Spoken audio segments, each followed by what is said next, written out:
That was peak of human dominance of data creation was 2025. That was it. That was the best we'll ever get. We'll always be second at best from now on. What does that mean? 99% of data is AI generated, and it's indistinguishable from human generated. I mean, that's maximum privacy. Anything need to be secured? No, actually, because you would assume everything is fake. The only thing that needs to truly be secured and authenticated, to your point, is when I choose to say this is mine, this is human made. The data doesn't even matter. It's just when I say this is from Julian. That's it. That's what's so powerful. And that's where efficiencies in blockchain come in. Hello, everybody, and welcome back to the Ontology Privacy Hour. It's been a while, but also we're live. We're with video. So this is a new experiment in media with Ontology.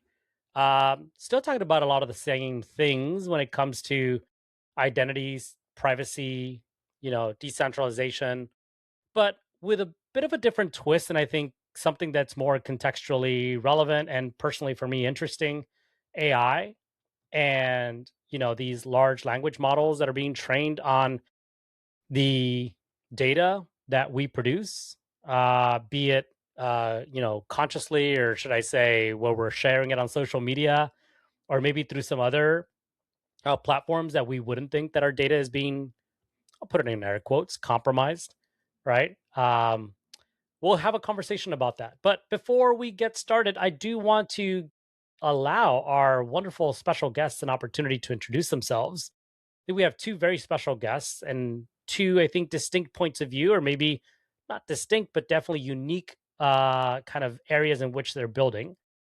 I'm going to get started with Julian, just because I know you, and I mean, I've known you for quite some time. Good to have you on. Julian, give us a brief intro to you. What are you working on, and how is AI relevant to what you do? Yeah, I mean, yeah, thanks so much for having me, Humpty. Happy to be here. Yeah, I've been in the, blockchain space now for over a decade. I know, along with yourself. So we've been here for a while. And had the pleasure to work together as well. And a lot of the background that I've taken has been, typically coming in with what are the issues that blockchain as a technology can actually address. Like, where does blockchain as a technology itself fit into the world, right? And what problems does it solve that can actually make the world a better place that are sustainable long term? And we've explored that in a ton of different ways. But today, where I think it's like most relevant is in making it's in making a fair playing field for humans and AI. And that's what it is. And that's why I think it's important, is it's actually fair. Like, can we say, can we prove a piece of content is made by a human or AI versus AI? Probably not. Can we prove when it was done? Absolutely, for sure. Can we prove that it was done with an account that just I have access to? Sure. Like, things like this can be done. And I think that's what's so interesting about the tech, is it gives us maybe the only fair field in this space. And so the things that I'm working on today are largely based around data, context, especially doing this with within the artists, especially here in Los Angeles and in Hollywood. We do a lot of work with guilds and studios today. We work with C2PA, or a coalition for content provenance. Yeah, really excited to be here and chat more. Awesome. Thanks, Julian. Nick, off to you. How are you? Tell us a little bit about yourself. Good, Humpty. And first of all, thank you very much for having me.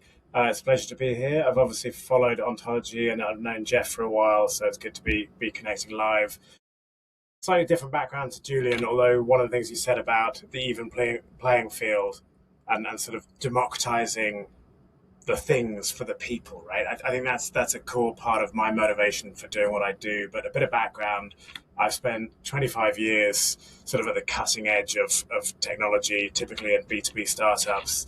The last 9 years, almost to the day, have been very specifically focused on decentralized identity. And that sort of journey starts, it starts before Gartner had even had a name attached to things like self-sovereign identity. So the hype cycle hadn't even been envisaged then, right? And we were trying to solve this problem of how do you, this very real problem that still has not been solved today, which is how do you prove simple things about you online, right? And what's the next iteration of data provenance and digital identity going to look like, right? And we had to take some fairly wild leaps of faith, including, what's going to be the root of trust? It's probably going to be a blockchain, right? Is it going to be Ethereum? Is it going to be Bitcoin, which was still quite nascent back then? No, they probably aren't quite good enough. So we actually went and built a blockchain, right? So we built the first blockchain for identity called Sovereign. We signed up some big enterprises like Cisco and T-Mobile and IBM.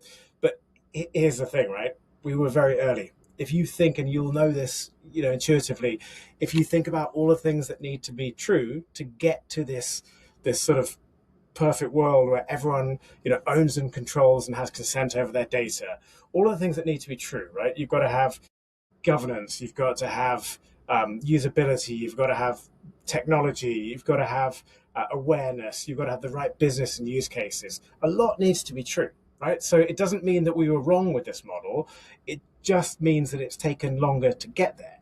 And the thing that has been fascinating over the last year or two is AI has just come in and turned this problem, cranked it to 11, right? All of these problems of proving who you are online and protecting, databases, like these are now house on fire problems, right? So AI has just come in and cranked the dial massively. So, but my more recent journey, the last 2 years, I've been running a small, we call it ventures consultancy, helping organizations, governments, startups, big enterprises make sense of this new world order of digital trust, of user-centric identity, how to think about it, how it's contextual for them, what the market forces are they need to react to, and actually how they should react to it. Amazing. Jeff, why don't you give yourself introduction here as well, and then we'll start tackling some of these big questions. Yeah, absolutely. Assuming a few people who are tuning in have heard me go on about this for quite a few years now. So I've been in the space not as long as everybody else. So 7 years. I'm coming into my 7th year, which is okay. That's not a bad amount of time. Academic background, interested in identity in terms of its use case. I want to pick up on something Nick said. I've been with Ontology now for 5 of those 7 years, I think. And I think what's really interesting is we've gone from this position of almost a niche idea that was important, and people in tech and people in identity knew it was important, but trying to convince the wider world that it was important was always really hard, to suddenly being, wow, this is urgent, right? This is actually something we've got to figure out. I'll give you an example. I'm currently renovating my house. I'm not very good at renovations. I'm learning. The amount of AI generated content that has convinced me that I can do things I cannot do is insane. And this has got real world implications. I have a wife who looks at me disappointedly, right? These things have to change. And so, yeah, I think what's really exciting for me is how urgent this is becoming for solutions. Well, thank you for that introduction. And wild to think that you took on a renovation challenge purely on speculation, not from crypto, but from AI. We're gonna make it, maybe. All right. Well, I guess the first question I wanna throw at the group here is, before AI, and I know AI has been around for a long time, but when I say before AI, let's just put this into terms that we can agree on. Before this recent wave of AI, where it's proliferated, it's reached a consumer level where almost like anyone can use it, really. Before this recent wave of AI, where we've seen companies like OpenAI consuming tons of data in order to train their large language models, right? And there's like them, there's a few other handful of companies like Google and others that are doing the same. Were there good systems for protecting data? Firstly, our data. Were there good systems in place? And I guess the reason why I asked that question, so think about it this way, is if we had good systems in place for protecting our data privacy specifically, have those transition well into this new era of data consumption. Anybody want to take that? Feel free to take a shot. I mean, I would just start with, I don't think that I don't think such systems were really necessary, to be honest. And I suppose to some extent, data privacy was something every company took on as a liability, and by privacy, of course, I'm referring to, human data, like people data, stuff like that. And so I think it's a liability that a lot of those companies took on, and probably made really, really good efforts at, but it's always been a honeypot problem, right? It's just been as simple as that. And I think that, it's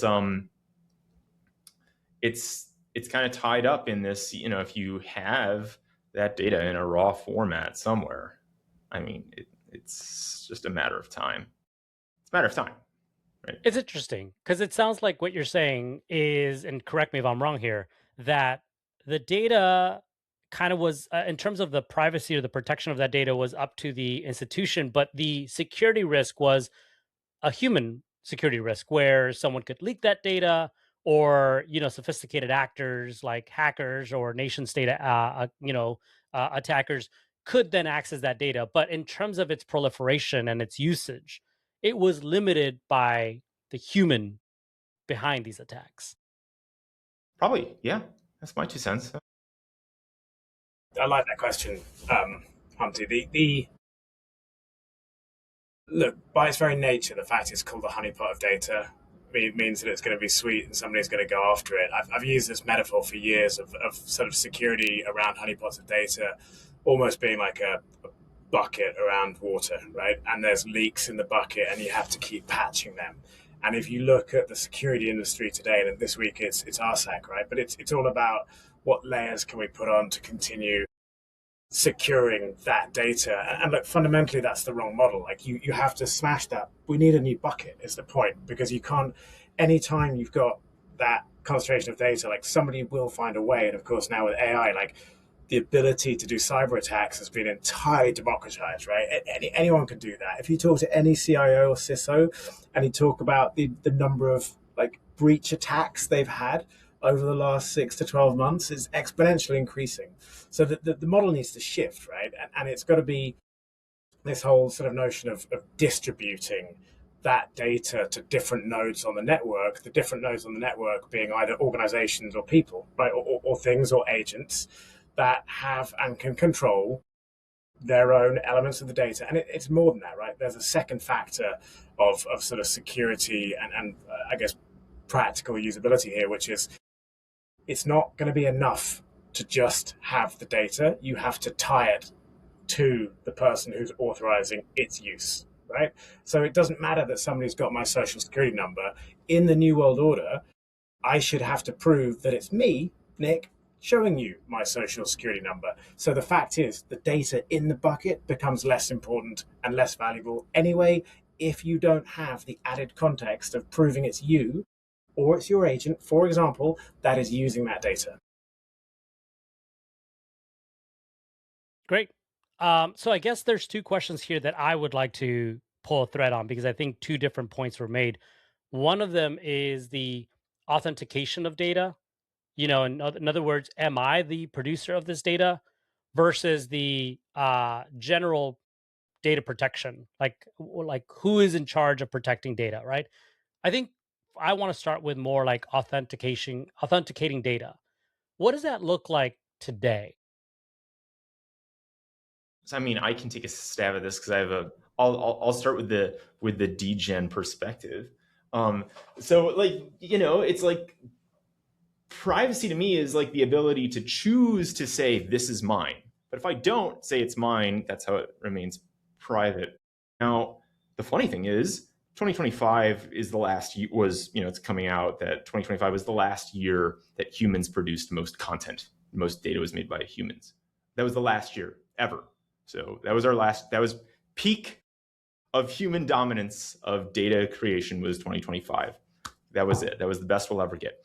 We'll always be second at best from now on. What does that mean? Well, it's actually kind of funny. 99% of data is AI generated, and it's indistinguishable from human generated. I mean, that's maximum privacy, right? Does anything need to be secured? No, actually, because you would assume everything is fake. The only thing that needs to truly be secured and authenticated, to your point, is who? Is me, is when I choose to say this is mine, this is human made. The data doesn't even matter. It's just when I say this is from Julian, that's it. Like that's what's so powerful, and that's where efficiencies in blockchain come in. And I think Jeff and Nicola have far more to say here, but that's my like 2 cents on like where we are today. It's just a weird little point that we're in. And I want to hear those counterpoints. Hang on, Jeff. I want to hear those counterpoints. But to your point, real briefly, I want to say it's interesting that that's the potential, I guess, of how our personal data could be obfuscated, right? Or quote unquote erased from the internet. Because I do remember there was a time when if you wanted to erase your digital footprint, you hired these companies to create all this data, right? That just became noise. And it was just, it's all false. But at the end of the day, it just kind of erased the reality of who you were, anything that was personally identifiable from the internet, right? Because you can't delete it technically, but if you overwhelm the system with this noise, there could be privacy within that, which is really interesting to consider. Go ahead, Jeff. I know I interrupted you. No, that's fine. I was just thinking this kind of, and this goes back to the previous conversation as well. But I think there's kind of a second order thing in here, just in direct response to you on this, Julian, in that, yes, privacy is the ability to say, I don't want people to associate that data with me. And then your control and your sovereignty, if you like, is to be able to say, yes, this is me. But there's another thing going on here, and that's intent. The intent of the person who you give that access to.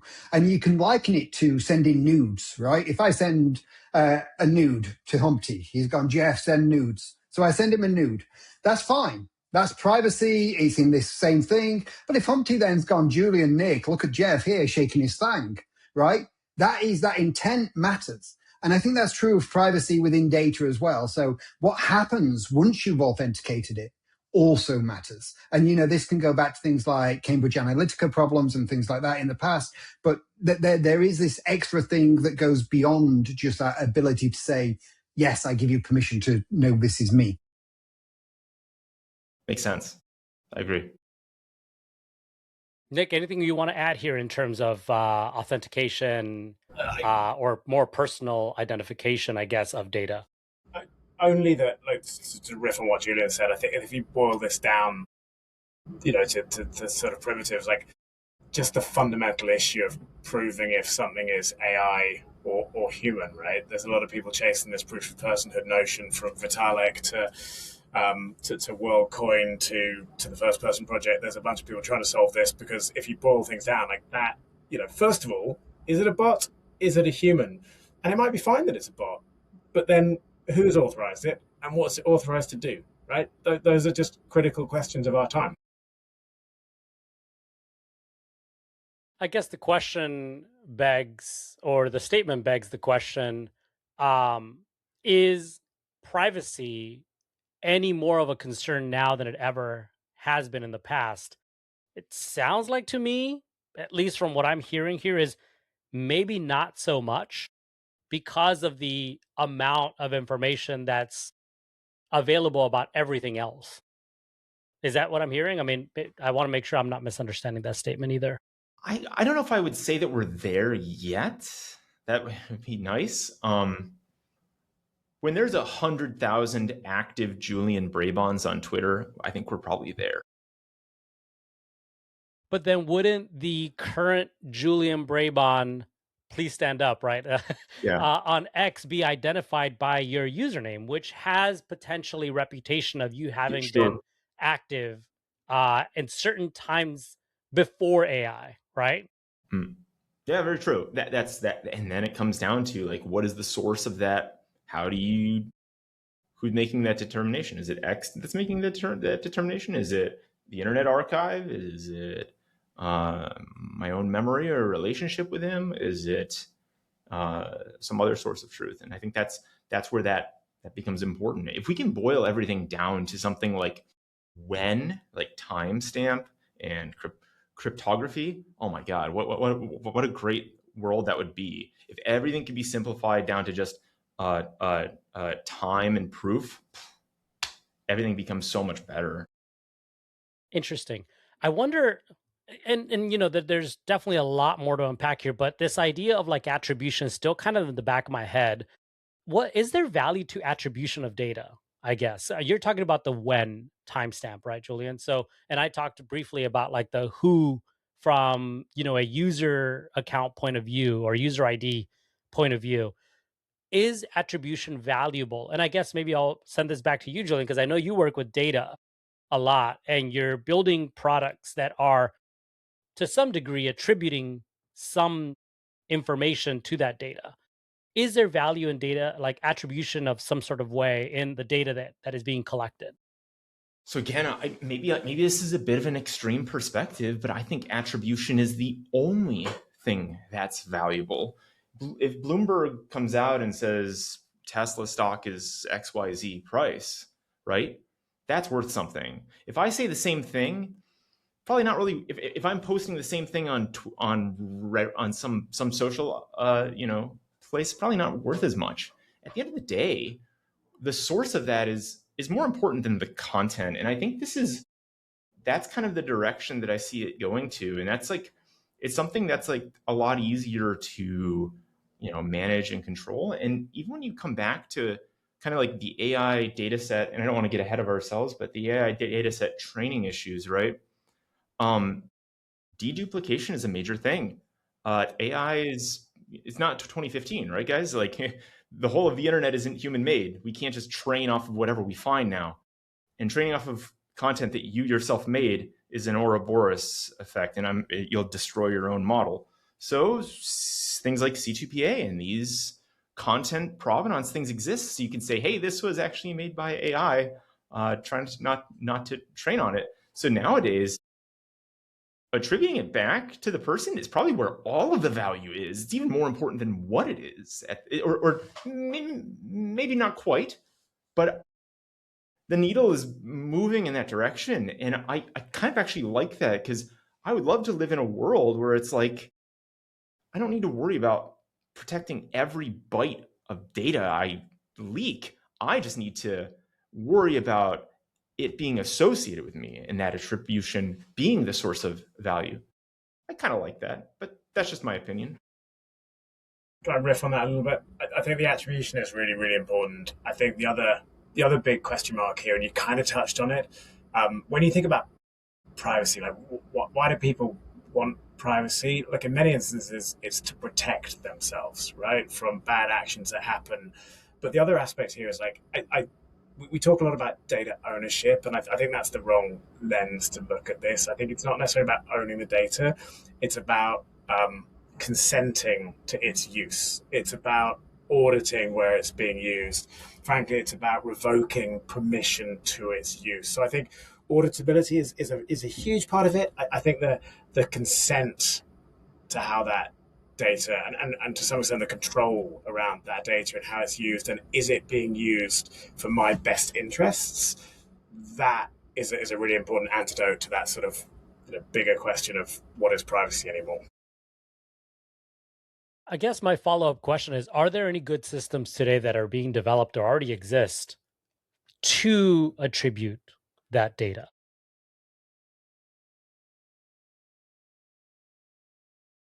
Julian mentioned one, right? The content authorization stuff That is one's a phenomenal example. It's really good. OpenAI does it on every single output they produce. Adobe baked it into everything they have. It's in Google and Meta, and all of these things use it. I think it's great. But it's okay. So I feel positive about the way it does this, but it's quite fragile. The problem is it can be separated from the content, right? And so that's not ideal. I think it's a great framework for attributing information to data, but I don't think it's a great framework for like keeping that together. Or blockchain, I think, does an exceptional job of these kinds of things. This kind of direct association or permanent association. I think blockchain has massive advantages there. I guess for the layman, and me being the layman, can you talk a little bit about that? Because I find that interesting, and I know you and I have talked about this already, like offline. So this is I understand it with some kind of very high level understanding of it. Um, what is the difference, I guess, between the way that these systems are currently built and how blockchain could actually improve on that model? So, I mean, I can just speak to how it's kind of broken here. And then I think these guys would be great to speak to how blockchain can go further. But in terms of the way it works right now is, you're basically taking like a photo or some piece of content, some information, and we basically create some kind of identifier for it, like a hash or a fingerprint or something like this. And then along with this, we can say, hey, here's the data it's related to or it came from. We put all this together into a really nice, uh, you know, list, and we take that list and we generate a C2PA document from that or JSON from that. These are signed. They're signed by generators. They can be validated as well within that network, and everybody can say, yeah, this image, yes, was used to generate this associated JSON, and these are the companies involved. It's related to this work, and they can all agree and say, yep, that is all true, and that's great. And that works actually extremely well. The problem is, where is that data stored, right? And it's in the manifest itself. There's no guarantee that manifest stays with that content everywhere forever, right? And AI is good at like cutting things off and separating and segregating information. That's kind of the point where blockchain can come in and say, like you can do a really simple thing, like, hey, if you find this hash, here's some information, and we can associate that in such a way where it can't be disassociated, permanent, right? It can be recorded, embedded in the network forever. But the internet doesn't work that way. And if I associate Julian with an image, I mean, that's great as long as that association is there. But the moment that it's separated, it's like there's no way to find Julian again. So these are like that's just one of the downsides of like regular Web 2, or I think Web 3, and you guys can probably speak to, can do a way better job. Yeah. I mean, I agree with that as well. I wonder, Jeff, anything you want to add here before we keep moving on from these Um, topics? only really quickly, actually, and I find this positioning really interesting. There's a couple of things that just struck a chord with me, and that's one. I just wonder if tagging things as AI generated is actually the wrong positioning, and actually tagging things as human generated be a better positioning. But actually, thinking about my workflow and people I know their workflow, how the hell do you start untangling that as we move forward? What is AI? What is human generated? They are this symbiotic relationship all of a sudden. I cannot believe in 2 years how much my workflow has changed, what I produce, what I do, how much AI is in there, how much Jeff's in there. I don't know how you even begin to pull that apart. That's really difficult. And also, just to rewind slightly, I think there's two different questions here, and I think we've been focused very much on public privacy, when we share things publicly. But I think an equally important question is when we share things privately with AI models and so on. I've just gone through a range of health tests, blood tests. I'm getting old, right? They prod me with needles and all sorts of things. That's gone through my Claude cowork. I've got a file set up. It has access to it. It tells me that this isn't very good. This is like a superhero. This is brilliant. This is bad. But it's all in there. I have no idea how private. I have no idea what they're doing with that data. None. Zero. Right. And that's probably true of most people in the world using AI at the moment. And so there is also this private privacy thing, if that makes sense, with what we give to the models that's not just on the outside. So two things I think will prove difficult. How do you detangle AI and human content? Because it's going to get more and more tangled. And how do we differentiate between public privacy and private privacy, if that even makes sense? What I think it's interesting, and Nick, I saw you nodding your head, so I'll just say this briefly.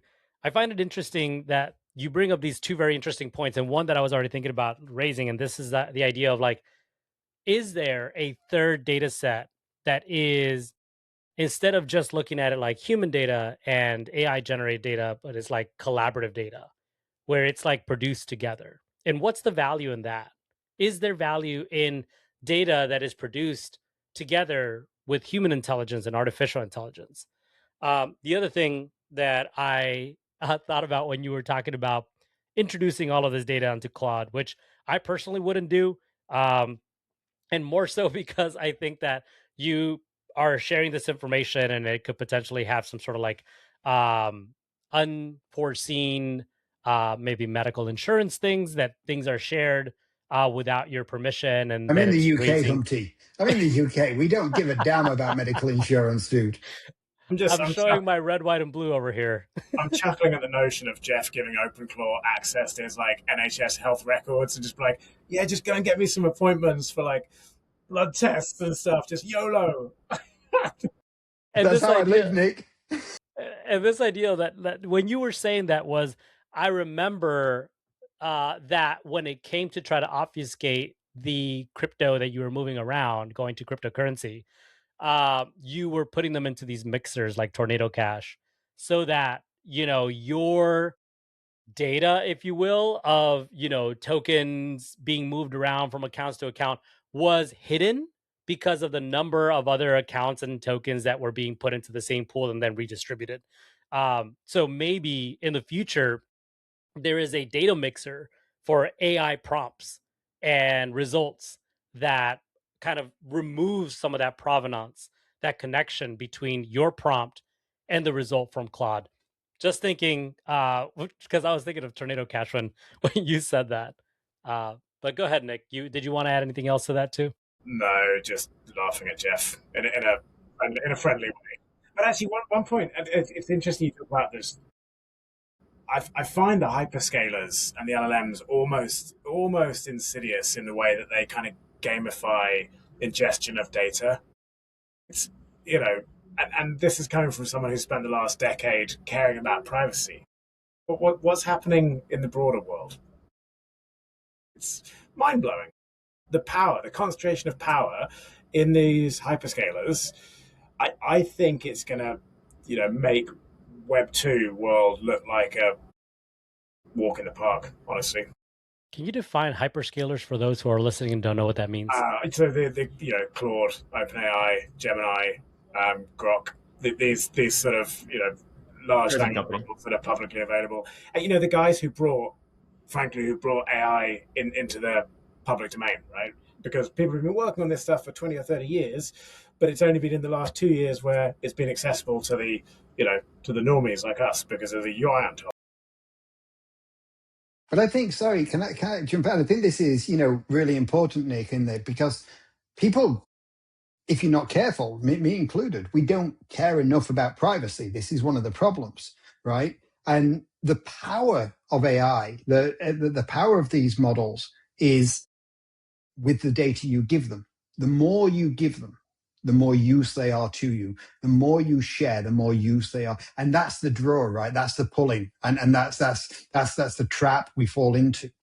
And I think this is where, to come back to blockchain and particularly things like zero knowledge proofs and so on. And I listened to Tim Berners-Lee talk about his ideas about these little capsules of data and things that were quite private.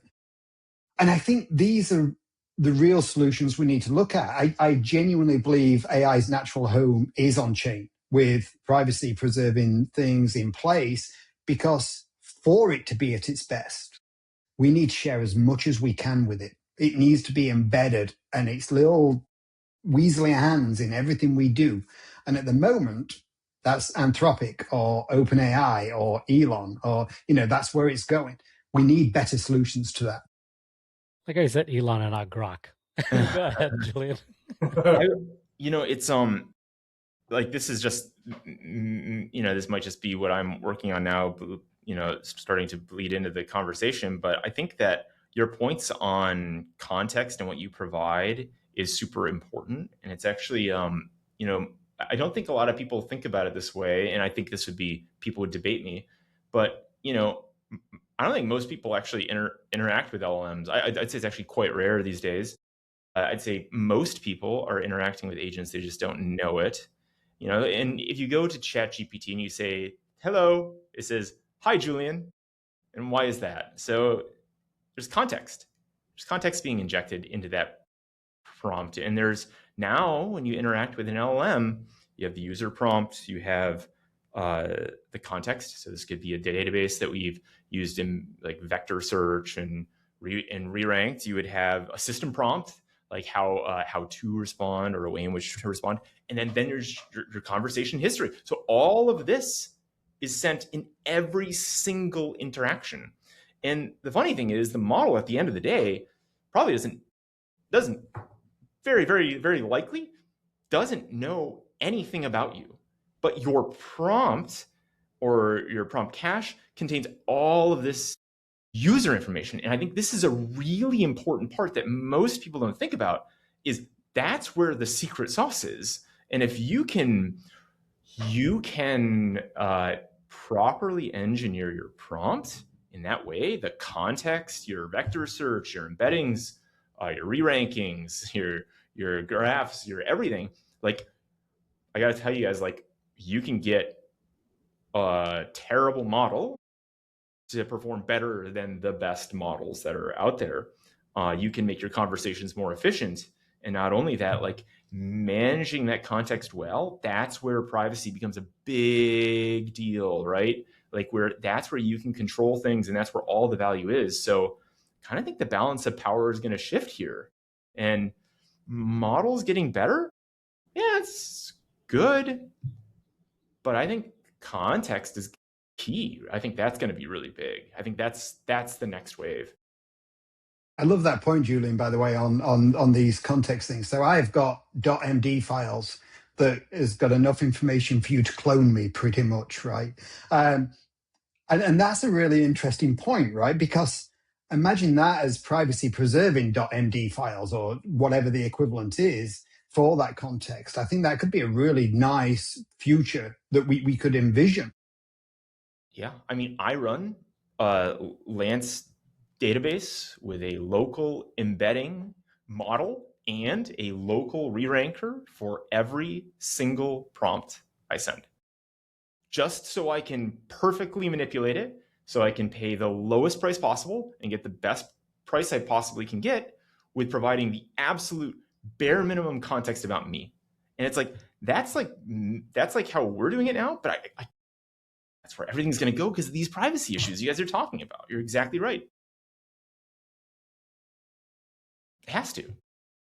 I think my crypto bro is showing, because when you say that, also what comes to mind is when you are using a wallet and you want to, maybe reduce the risk platform for getting undercut on a trade, you change your RPC endpoint to maybe something that you run versus a public one like Infura, right? Where all of these other players are expecting these trades to happen, and they're trying to front run you, right? Again, I've been in crypto way too long, because that's literally what I was thinking when you were saying you're running your own endpoints for determining kind of like this information from your agents.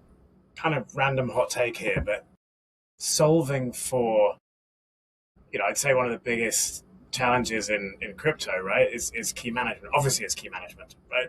And we have to solve that for digital identity. We have to solve that for privacy in an LLM world. Like, so, I actually think AI, digital identity, very important from a crypto point of view because it rises the tide on the importance of solving that personal key management issue.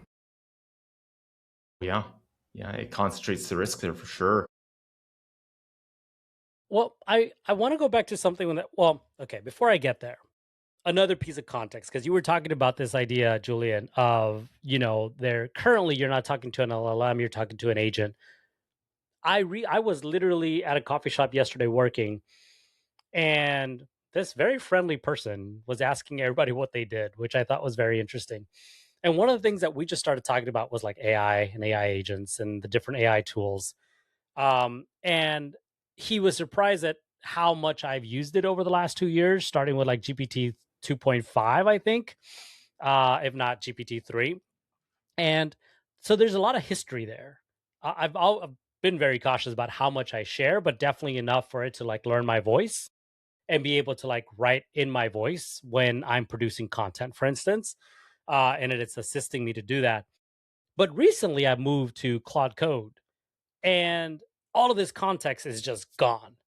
So in terms of like how I've used ChatGPT for 2 years. So now it's this idea of like, how does context translate when you're using two different systems that don't communicate with one another? Is there a way, potentially, if there was a blockchain based system where they could both communicate with one another and be able to draw the context? Probably wouldn't happen because, that is a very, very big piece of intellectual property that these companies probably don't want to share. But it would be interesting if there's a way to like train based on information that's open and protected through some sort of like ZK proof potentially, but still allows for the flexibility of using any front end like those two products. You can do that. You can definitely do it. It's definitely doable. You can change from Gemini to Anthropic mid conversation and it not lose a beat with good context management. And where a blockchain fits in there is, if the context that you're providing is very complicated, which it often is, a lot of, to Jeff's point, could be a lot of .md files, right? You don't know if that's been manipulated or changed somewhere, and a blockchain can really ensure the integrity of that conversation is maintained. I mean, it's a no-brainer. I think it's a great idea. It's really important because actually version management, integrity management of files is getting harder, not easier, because people hand over so much control to AIs that actually knowing if something's changed. Anybody who's toyed with vibe coding or toyed with content production knows that things can change without you even realizing it. So that integrity of the file and the integrity of the data that you're even working with is called into question. But you don't call it into question yourself if you're not careful. So having something that says, actually, thinking about Julian's point about time stamping earlier and those sorts of things, and that who did this come from? Who was the last editor even? Was I the last editor? Was Claude the last editor? That matters, really. That matters so much. It's almost like the LLMs, but the thing is that they're almost, this is why I say insidious, right? They're almost encouraging or weaponizing this false sense of sort of belief that we're doing the right thing and we've got it right. Meanwhile, it's like, it's incompetence in many instances, but it's like, no, you're doing a great job. So, am I? I think I am. You told me I am, but you're programmed to do that. Anyway. I love to be told I'm doing a great job, Nick. I know they could have that just for Jeff. Send a few nudes. To close out, I wonder if we could address the question of monetization. I think one of the things that we've seen come up a lot with emergent technologies is like, how can you monetize either the data or the content that's being produced? Is there a world in which human actors are participating in the data economy? And if so, what does that look like?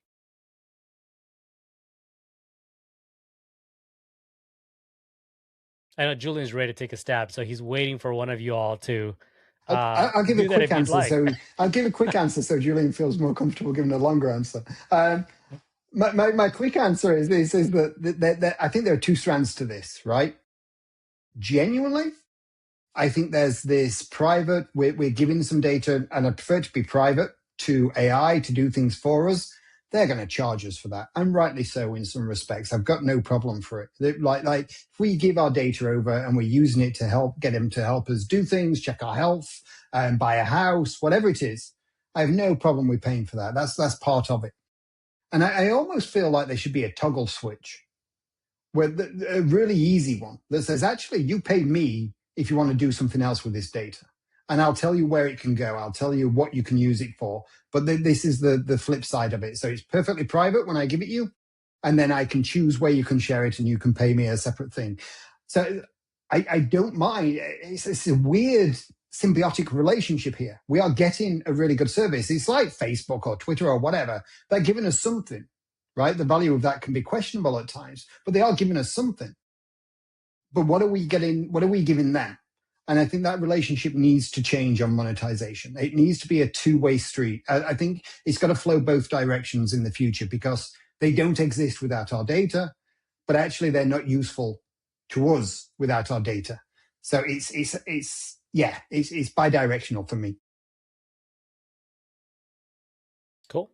So- Nick, any thoughts? I'll do a quick answer. Look, I think if you see the world through this new lens, it's all a big matrix. Every person, every organization, everything is a data point or a node, right? And if you want to, like any other network, you need the right incentive models and, more importantly, the right disincentive models to avoid abusing that network.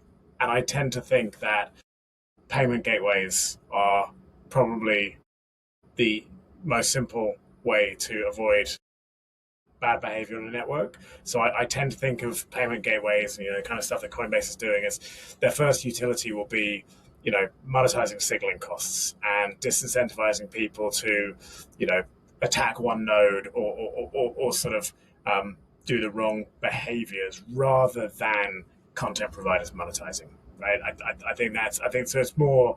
I think monetization is more at an infrastructure level, to level the playing field than it is an individual, function of monetizing data. And I'm sure Julian will now correct that.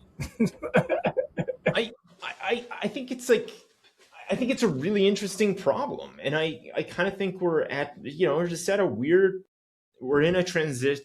It's just a weird transition time from the way things were before, where everything was on floppy disk and security didn't matter because there's no way to steal it. To today, when it's like it's too easy to steal everything, and it's actually almost gotten to a point where it's so too easy, it's like actually kind of impossible to steal anything now. Or we're getting to a point where it's very difficult to, because it's coming back, it's coming full circle, and that's because for an AI like that's trying to train off of data, they can't produce random garbage that they can't train off of their own content. That's not going to work. They have to train off of like real content, and so it's becoming more and more difficult to figure out like what's from a person. Like you could build an agent on Anthropic to talk to ChatGPT and provide a bunch of health records that are synthetic. It would not know. It would have no idea. It's very good at it. It's like it would have no clue. And this is real. And I guarantee they're thinking about these things. These are real problems. And they're like, okay, we actually ate the world. There's nothing left but us. Where's fresh meat going to come from? And the funny thing is, it actually shifts. The power shift actually comes back to the person. But like I was saying before about this Bloomberg concept, there could be a future where Bloomberg doesn't protect their data. Everything is just given away. They post everything on Reddit. Everything.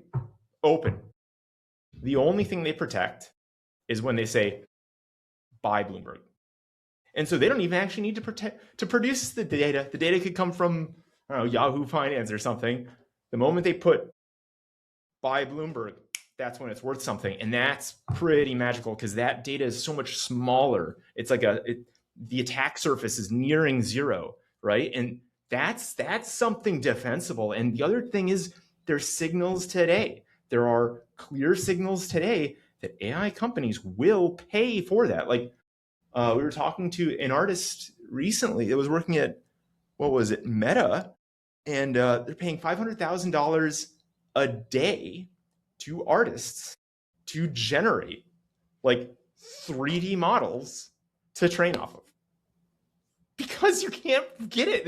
Like, how do you find real? Like, it's all, I don't know if this is real or not. I don't know if it's good or not. Like, might as well just pay people to make it. And that power is going to shift even more. And think about that. That puts the power in like the person and the most valuable thing, your personhood, which is very easy, which is much easier to protect than my actual data. And I think that's really a cool future where I could see that being like needed, because AI can't detect what's AI or human. It's not possible. It's pretty much very difficult for us to do, impossible for them to do.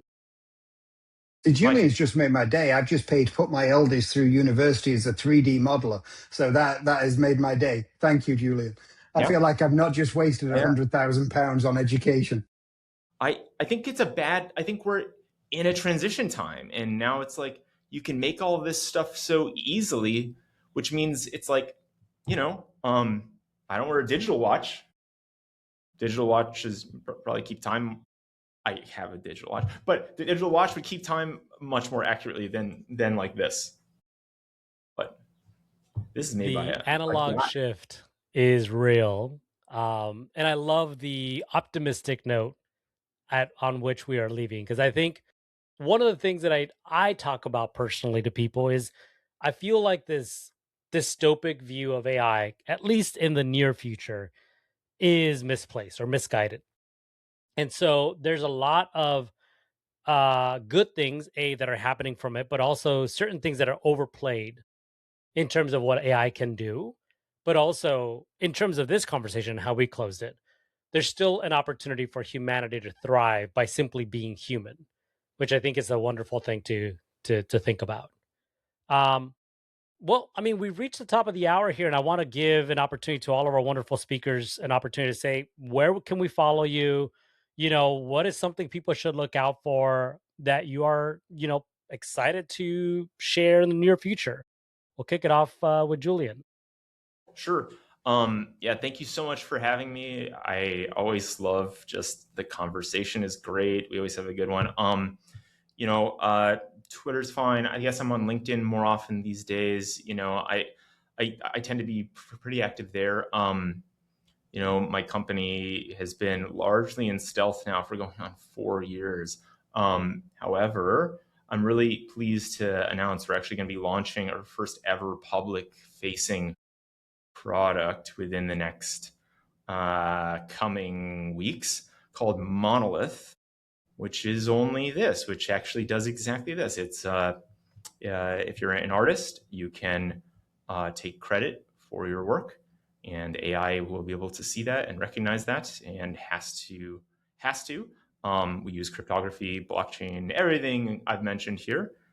So keep an eye on that, and you'll probably see us posting that soon. We do a lot of work with artists today, like mostly guilds, think of it like that, unions, some studios, and we're really excited to get this thing out there and make it accessible to everybody.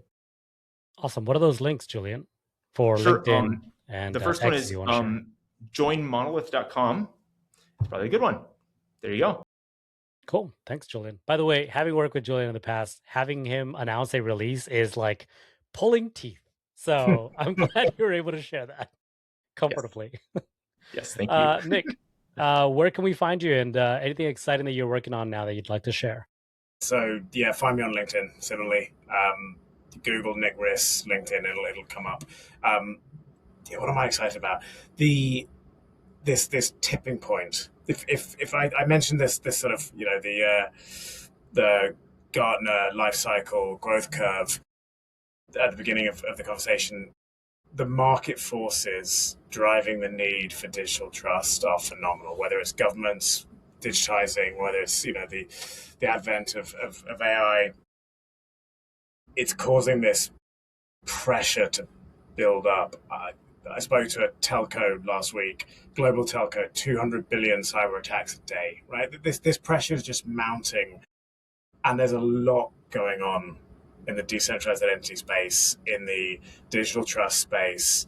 A lot of projects we're working on that not necessarily public, but they're game-changing programs. And the reason they're so useful is they become the proof point that this new approach to digital identity, this new approach to how you do trusted data online works. And it's no longer like innovation theater. Like this is real stuff. Like MasterCard and Google announcing their verifiable intent to use as verifiable credentials, right?